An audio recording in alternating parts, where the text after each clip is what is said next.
All right, today we're gonna go through some basic trig function derivatives. All right, pretty much all the basics you need to know. So let's start off with sine and cosine. All right, derivative of sine of x just equal to cosine x. All right, pretty simple enough. Next one that I would go is the opposite. All right, our derivative of cosine x is equal to negative sine x.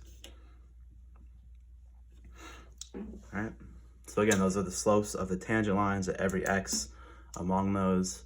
All right, sine and cosine look pretty similar, so this shouldn't be too much of a surprise. All right, derivative of sine of x, cosine x, derivative of cosine x, negative sine x. And derivative of sine of x and cosine x are pretty much all you need to figure out the rest. If you didn't want to memorize any of them, you can just use the quotient rule, which we'll kind of go through an example here.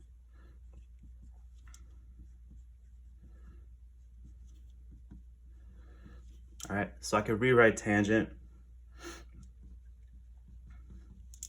equals sine x over cosine x. Well, if you remember from earlier,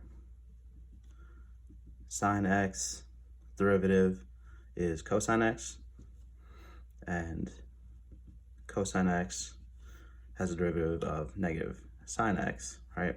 So we can use these to calculate our derivative of tangent x, just using the quotient rule. So we have the low function times the derivative of the high function. All right, so our low here is cosine x, times our derivative of the high function, or our derivative of sine is just cosine again, minus our high function, sine of x, times our derivative of the low function, which is cosine x. The derivative of cosine x gives you negative sine x. All right, and all of that is over cosine x squared. All right, simple little quotient rule there.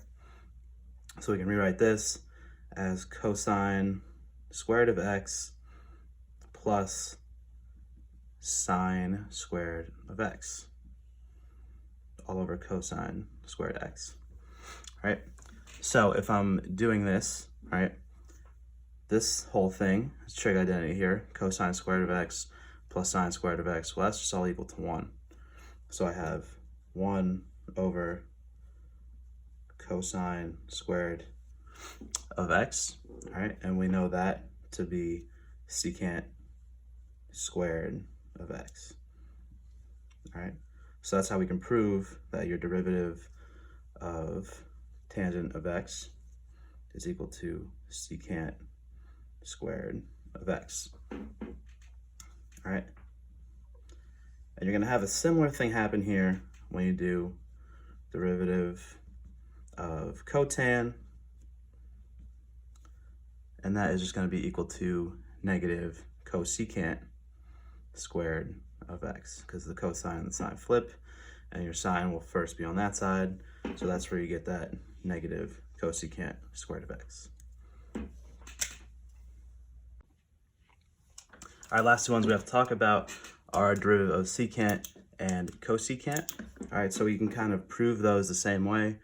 Let's go with secant.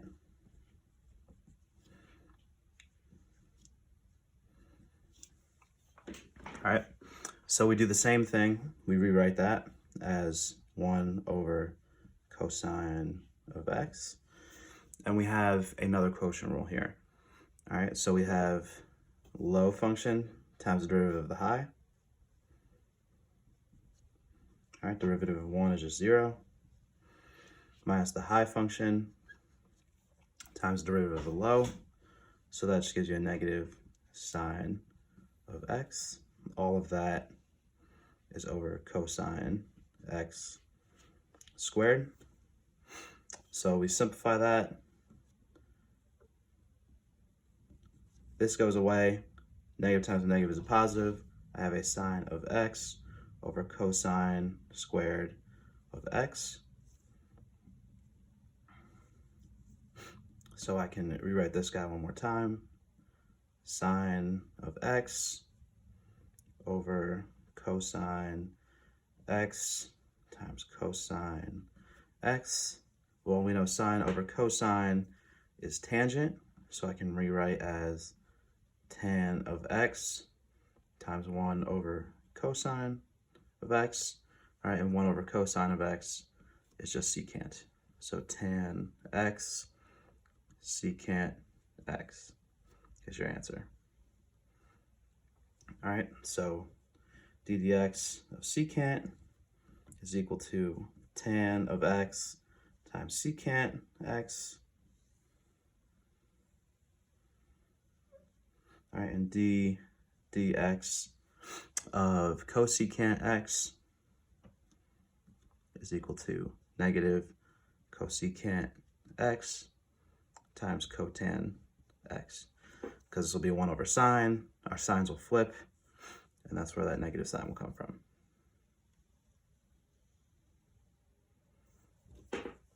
All right, so just to recap our basic trig derivatives, you have d dx sine x equal to cosine x, d dx of cosine x is equal to negative sine x, d dx of tan x is equal to secant square root of x, d dx cotan x is equal to negative cosecant square root of x. Derivative of secant x is equal to secant x tangent x, and your derivative of cosecant x is equal to negative cosecant x cotan x. And that's it. Those are your 6 basic trig derivatives. Thank you.